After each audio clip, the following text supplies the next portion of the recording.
Welcome to Running Plays with Coach P. Wade. I am Coach P. Wade.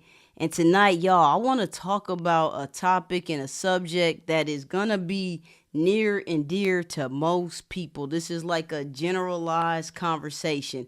And the thought came from her when I started thinking about me speaking on it, came from this past week. If y'all don't know, Jess Hilarious, who is a host on the Breakfast Club alongside Charlemagne and DJ Envy, she went off on her Instagram live this week. And I am thankful that she went off. I'm thankful that she went in, that she was emotional, that all the buildup was able to pour out. And the reason I'm thankful for it is not because of what everybody else is, pulling out of it. They're pinning her and Lauren LaRosa against each other. They're saying there's dysfunction at the Breakfast Club, which there is. And they're trying to make it to where maybe it just should be one or the other, right? And all this stuff. But that's not why I'm happy that Jess Hilarious spazzed out. I am happy that Jess Hilarious spazzed out because it allowed us to get four people who are considered like a family, right? To have a conversation in front of everyone that was watching or that was listening to it. And it taught us that having those uncomfortable conversations, getting out your true feelings, literally sitting down, listening to one person speak, hearing the other one out, is healthy. And a lot of families, friends, relationships, but really families, because that's where we all start this trauma from. It stems from our upbringing. It stems from our parents, our siblings, our generational cycles and curses, right? It stems from all that.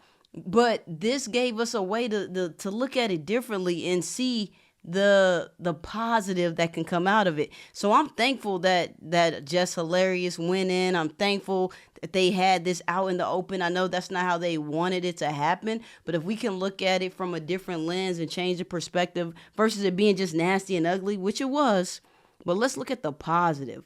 We were able to see a family come together and have a conversation, a healthy one, that can give us an example of what it could look like in our families, in our homes, right?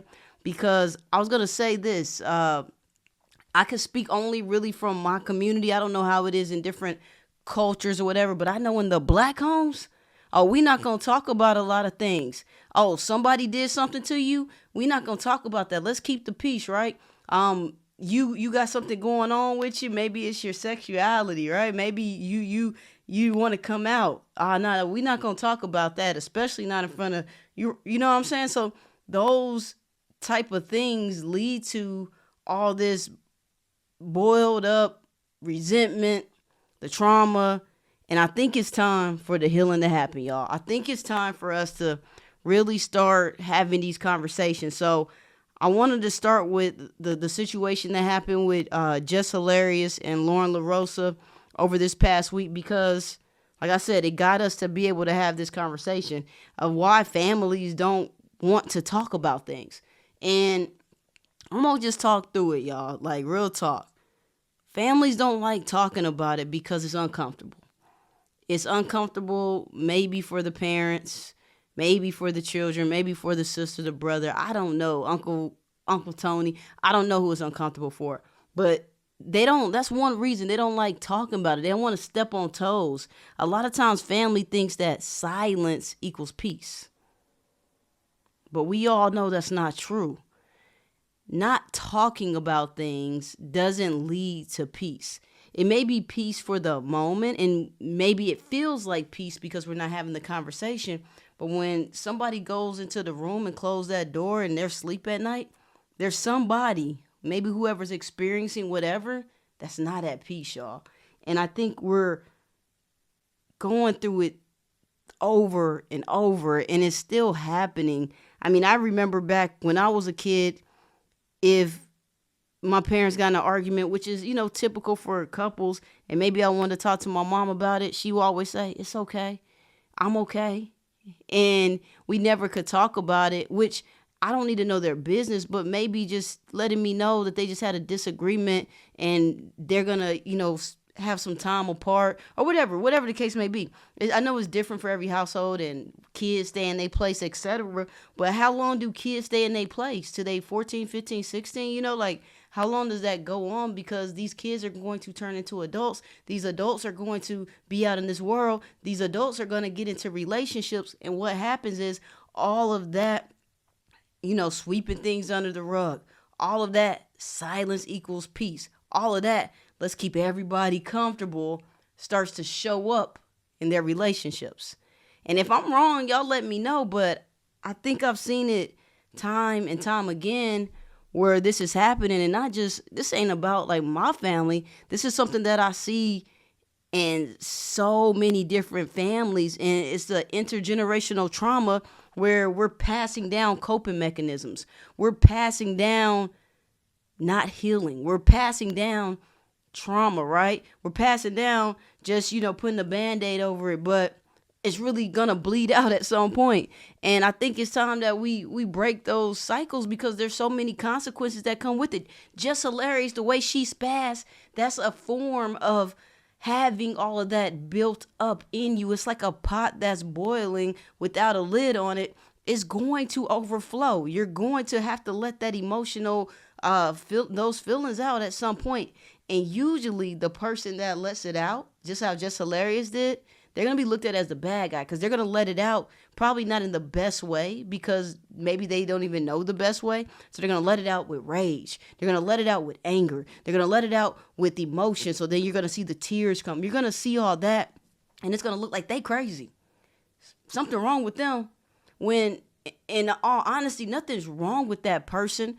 They just needed to be able to have a safe place to have a conversation. But that starts by starting like creating that dialogue, creating that dynamic in the households. I'll tell y'all this here at my household. So I have a blended family. So I have my stepson or my son. I just call him my son. My bonus mom, then my wife. But we like to have healthy dialogue about our feelings, his feelings, my feelings, her feelings. How did that make you feel? If we have to discipline him, if he's on a punishment, do you think it's fair? Why not? Do you understand? We talk about it. How does it make you feel when I do this? Because I'm still a human being. She's still a human being. So, yes, we're adults. But sometimes I might be having a bad day and maybe he does something disrespectful. And normally that could be a conversation of, just me saying something like, teaching him. But if I'm having a rough day, I might spaz and it made him feel a way. And if I just ignore that and never bring it up, what am I doing to him? No, hey, how did that make you feel? Let's talk about that. And I think that needs to become more common versus us just sweeping it under the rug. Because what's under the rug going to eventually come out, y'all.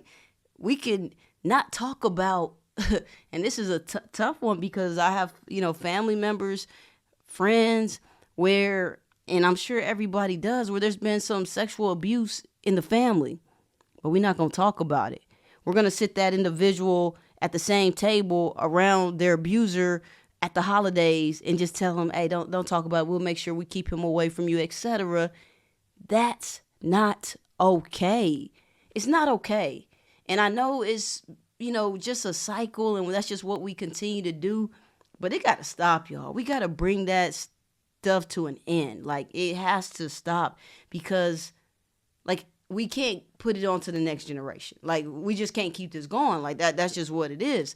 Another thing that can happen with some of the consequences, I wrote some of these down. Oh, yeah, emotional avoidance.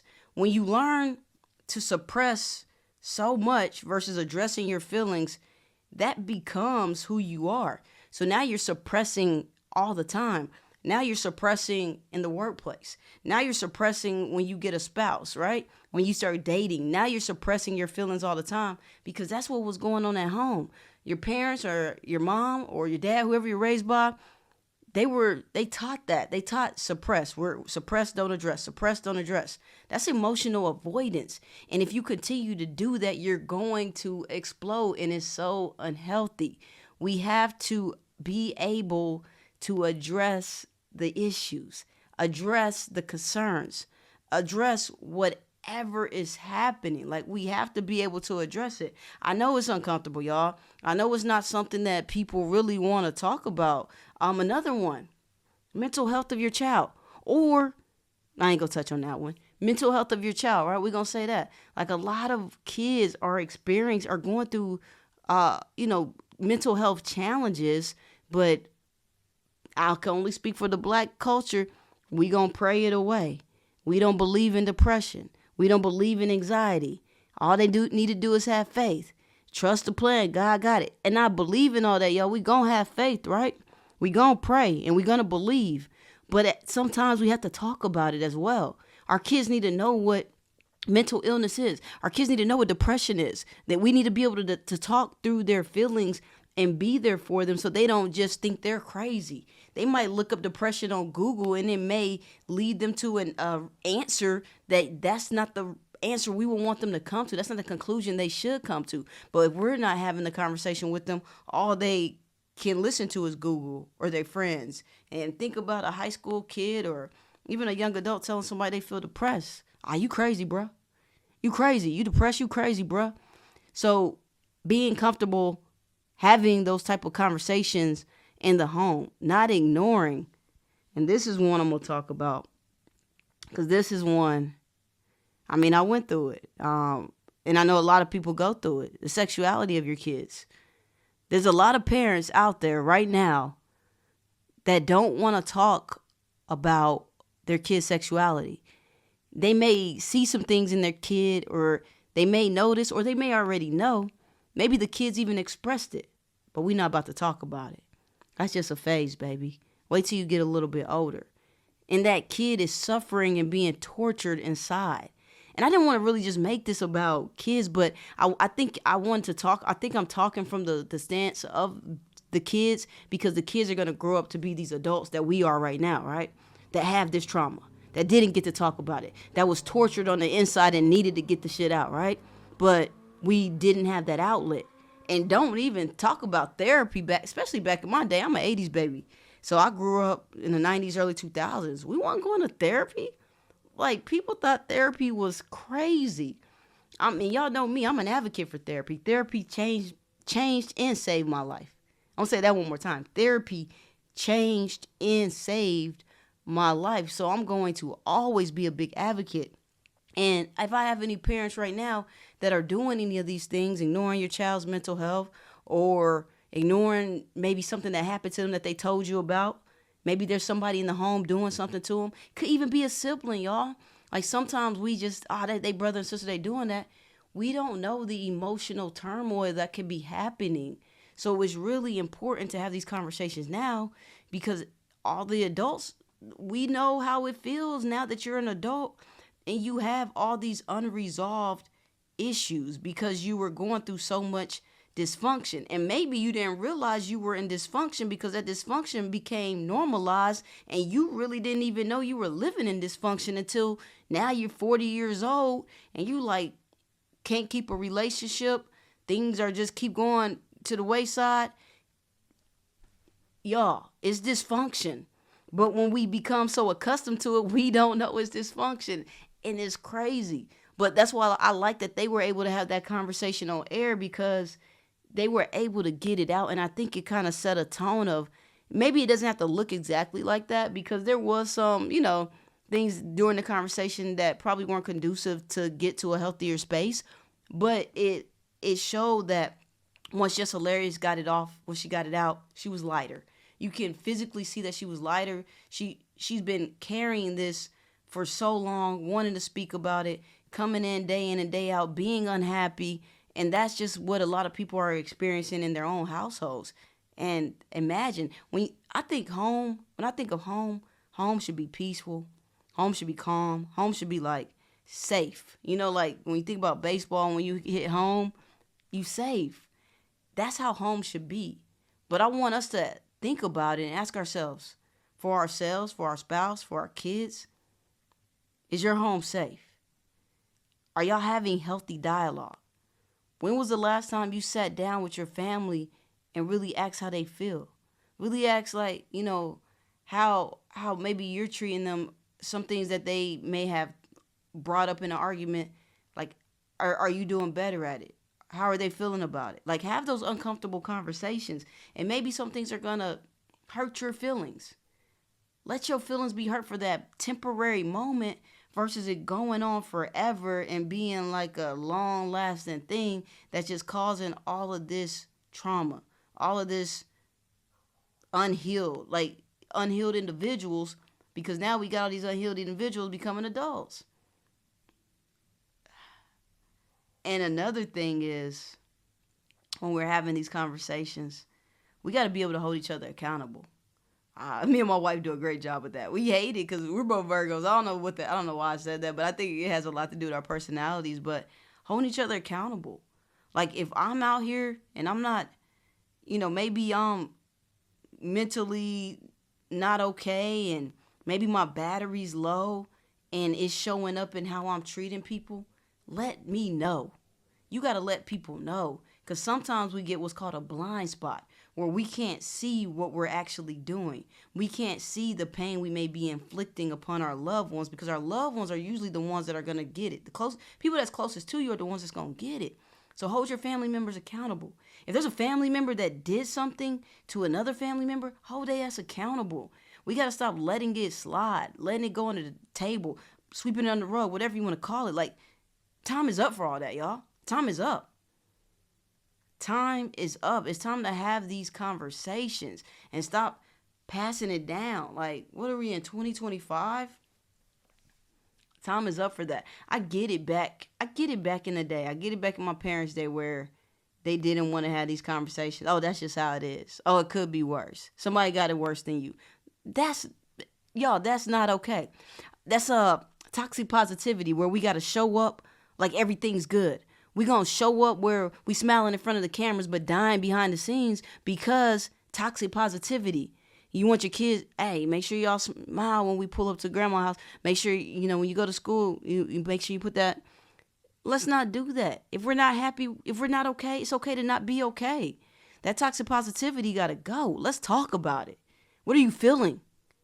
Oh, wow, you feeling hurt? Talk to me. Let's talk about it. What hurt you? So when I said that, okay, I didn't realize, and we start having this healthy dialogue versus having this toxic positivity where everything's okay because it's not.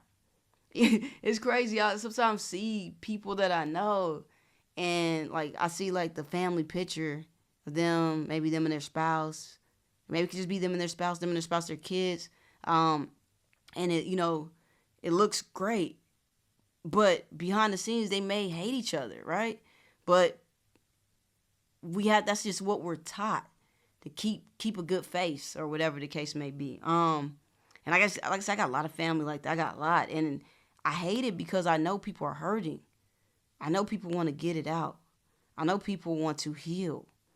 And I think having the conversations will help. Like having these, man, I'll tell you, me and my, this is a personal story, but a year ago, as me and my wife were blending our family, me, her, and my son had a very, very heart-wrenching, uncomfortable conversation just about his feelings, her feelings, my feelings, and just blending things, and, coming from divorce and all that stuff. It wasn't the easiest conversation. I'm going to say that. But that conversation, and I'll never forget it. We were in our garage, and I'll never forget it, because that conversation was the building block to where we are today.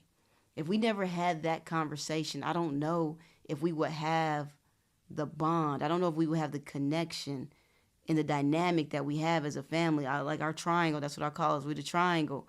I don't know if we would have that without that conversation. But that wasn't the last conversation, but that was one of our first ones where we really got raw. We got deep. We let it out. And I believe if more people start doing that, having those conversations, especially in families, especially in blended families. And I'm going to start talking more on blended families, because it's a lot. And I think a lot of parents that get with new partners don't understand that their children are having an emotional, or just having an experience, not necessarily emotional. Their children are having an experience as well. And I think those are things that we need to start talking about. How it's impacting and affecting them. What did they feel about the split?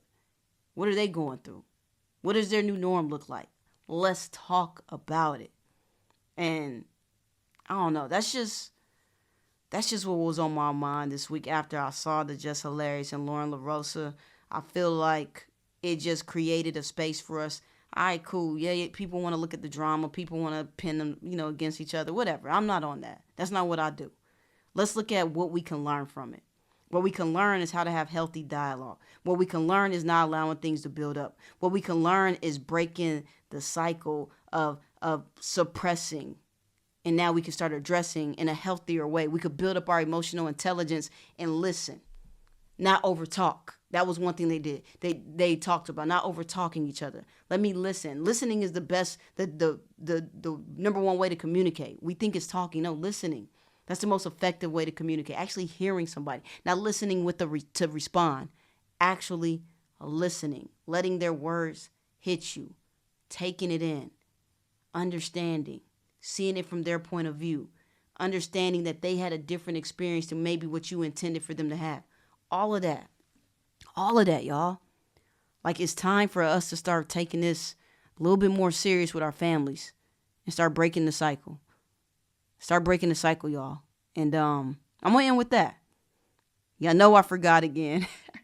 Y'all, if y'all don't already subscribe to me, if y'all subscribe to me, y'all like Patrice. Get it together. Come on, Coach P. If you're not already subscribed, please subscribe. Please like, please share, and please comment. Please follow me on TikTok at Coach P. Wade, on Instagram at Coach P. Wade. Check my website out if you want to book consultation or book me for any services, or buy my book, CoachPWade.com. Get my book on Amazon as well. Also follow me on Facebook at Patrice Wade. And one day I'm going to get this part together, y'all. I think I'm going to get it together. I'm not going to walk through it. I'm not going to unpack it here on camera, right? I ain't even going to unpack it here on camera, y'all. I'm a little tired. It's been a long week, but I had to get this out, and we have to start addressing, not suppressing, y'all. We got to stop sweeping it under the rug. Because, at some point, come on, y'all. Y'all know what happens when you sweep stuff under the rug. So let's do better, all right? So, y'all, I am out, and I'll see y'all next week.